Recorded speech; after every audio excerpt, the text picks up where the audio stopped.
Ключевым событием предстоящей сессии Госсовета станет доклад Сергея Гапликова о результатах работы правительства Коми за прошлый год. Произойдет это 19 апреля. Традиционно депутаты направят свои вопросы. В этом году их 16. Основные о здравоохранении, ЖКХ и правопорядке. Еще один важный вопрос об изменении границ между Сыктывкаром и Сыктывдинским районом. По словам спикера Госсовета, принятие этого законопроекта станет результатом затянувшейся проблемы. Некая двойственность сложилась. Административно поселок Верхний Мыртыю относился к администрации города Сыктывкар, а территориально-географически к Сыктывдинскому району.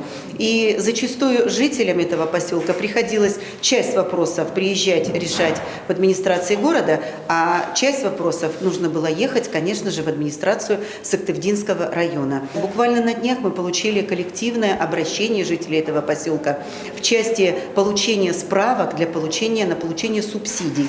То есть настолько людям затрудняло решение вот этой двойственности, двойственной такой позиции, ситуации, решение этих вопросов. И, наконец-то, историческая справедливость восторжествовала.